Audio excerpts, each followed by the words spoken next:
We often treat our memories like a high-definition documentary, a perfect, unchangeable record of what really happened. But in reality, memory functions more like a storyteller who's had a few too many drinks. It's subjective, porous, and heavily influenced by our own internal biases. The gap between what we remember and what someone else experienced is where assumptions thrive, often acting as the architects of conflict. They actually offered up their room to us, which we are still grateful when we think about what they intended, because I think they knew maybe eventually we were staying there for maybe more than a year, and a child may come along, and that kind of thing, which is just the kind of wisdom and experience of parents, as well as their love, and care.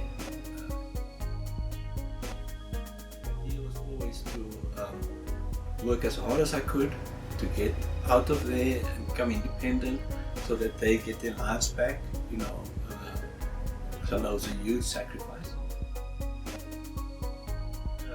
You appreciate what you get, you apply it. It may not work the first time, it may not work in that case, but you don't sort of go back and say, I'm hopeless. You keep building, you keep moving on the best advice you can get and that you want to get, and you've got to have an attitude in which you become susceptible and accepting of the advice of others, and that it's always being offered with the best intentions, and so on. Then I think that's the way I've approached that. But the mud just gets thicker. No, it does. As the brain deteriorates.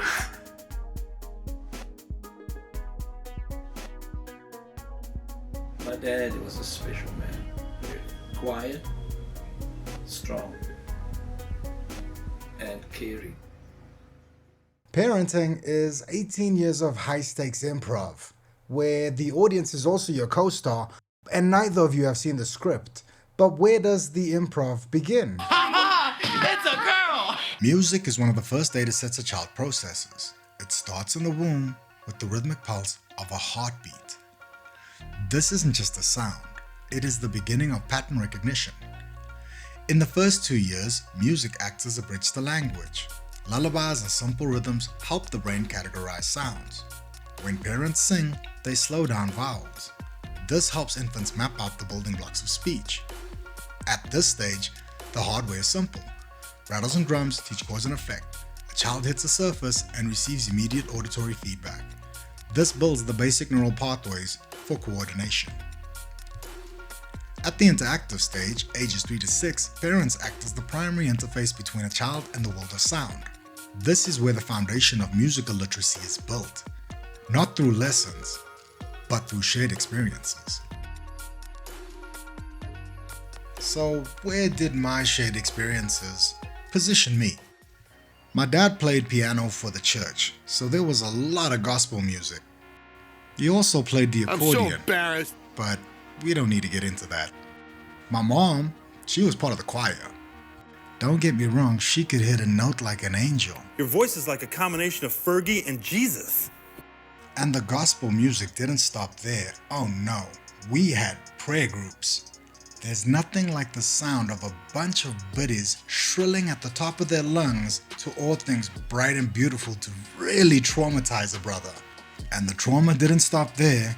We were mesmerized by these magnificent musical monsters. And of course, Pedro, the Music Man, my childhood Dr. Dre. It's the moment you all been waiting for. And away we go! And with that, let's start the show. We have traded the leather-bound anthology for a backlit glass screen, turning our lives into modern serialized consumption. We aren't just scrolling, we're reading a story that refuses to end, and it's rewriting our internal success schema. Social media has deleted the middle muddle, the messy, unphotogenic grind that actually builds character. We've been conditioned to view success as a permanent aesthetic state rather than a long, difficult-ass journey. For fathers, this creates the dope dad trap. We start chasing micro milestones, perfect real musical moments, and forget that the most important chapters of fatherhood are the ones that can't be captured on camera. We've become unreliable narrators of our own lives, prioritizing the symbols of achievement over the substance of being present. We're building a hero schema. I'm the Homelander. And I can do whatever the fuck I want. That leaves no room for the raw, unedited reality our kids actually need. My channel bridges this gap. It uses the frequency of music and the power of narrative to unmute the static between the hero narrative we post and the raw reality we live. So anyways, let's get down to the nitty-gritty. The data shows that while the world thinks we're fine, we're actually just better at finishing the job. It's time to stop being efficient at dying and start being effective at living. They tell us to be the Rock, I bought a brand new suit. but they forget that even rocks get weathered. I bought new shiny red boots. Being a dad in 2026 is not just about showing up. It's about leveling up in a world that's constantly changing its settings. This ain't your grandfather's fatherhood. We're breaking away from the tradition of silent and stoic and trading it in for something real. We're using technology as a bridge, not as a barrier, to connect to a world that is moving so extremely fast. That mental load, the endless open tabs in your brain telling you about school runs, doctor's appointments, and future-proofing your family, we don't carry that in secret anymore. It's a badge of honor. It's proof that we are present.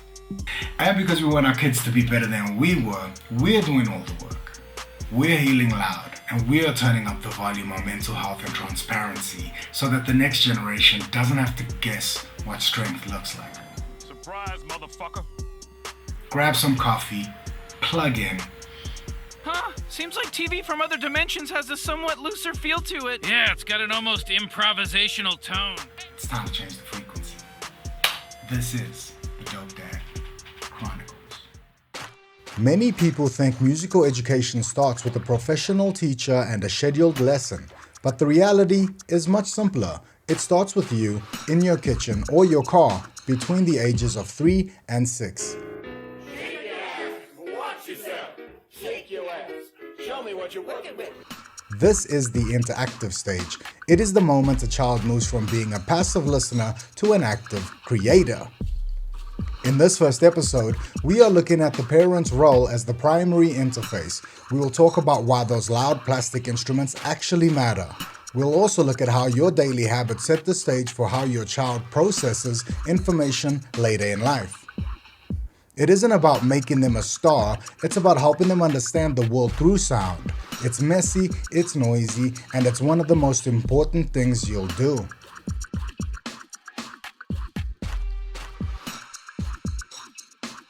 When we talk about introducing the hardware to a 3-year-old, we have to stop thinking about toys and start thinking about input devices. At this age, the goal isn't musical proficiency, it's about shortening the distance between a child's intent and the resulting sound. We want high-quality feedback with zero latency. The best hardware for a young learner is often acoustic. Why? Because the physics are honest. If you hit a drum hard, it's loud. If you tap it, it's quiet. There are no volume sliders or hidden settings to confuse the data. If you are going digital, the rules change. We want to avoid passive consumption apps where the child just watches the screen. Music apps should have a minimalist user interface. Enjoy having sexual fun with Lynette's lesbian friend. Percussion. I can't even not percuss. No. There are no wrong notes. It teaches the logic of sequencing and loops using simple animations. It's a gateway to coding hidden inside a music app. The market is full of smart instruments that promise to teach your child via Bluetooth and LEDs. Be realistic, most of these are over-engineered. A young child's brain is already a supercomputer. It doesn't need more lights, it needs better tactile feedback.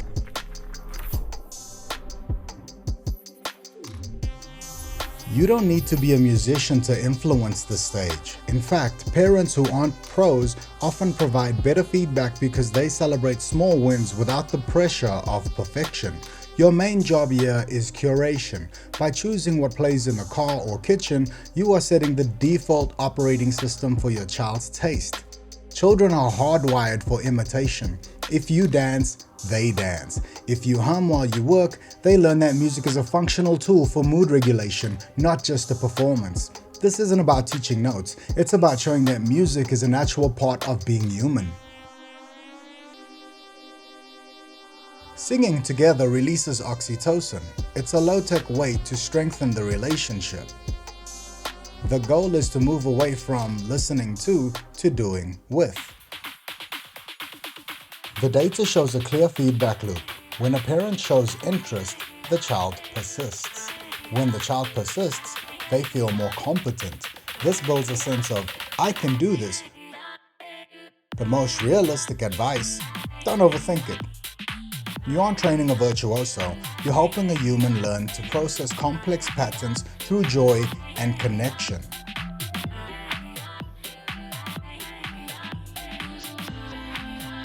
Music is the universal frequency that bypasses the logic of the mind to rewrite the rhythm of the soul. It's the cognitive workout that triggers neuroplasticity, synchronizing your brain waves to the beat. It acts as an emotional mirror, articulating feelings that words are too clumsy to carry. Music produces a kind of pleasure which human nature cannot do without.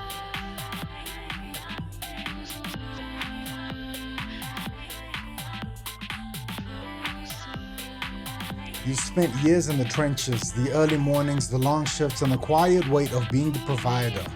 You probably don't see the impact of the small stuff, the way you show up when you're exhausted, the advice you give when you're still figuring it out yourself, and the steady hand you offer when things get shaky. You've been the anchor in every storm, often forgetting that anchors need to be maintained. I see the effort that doesn't make it onto our resume or a trophy. My promise is to keep this space a sanctuary for the real, the raw, and the unpolished side of fatherhood. I'll never downplay the mental load you carry. If it's heavy for you, it's heavy, period. I'll focus on the practical tools, not the perfect ones, to help you lead, love, and actually enjoy the life you're working so hard to build. I'm here to be the voice that tells you what you rarely tell yourself. You are doing better than you think. A father isn't defined by perfection, but by the persistent choice to stay in the game.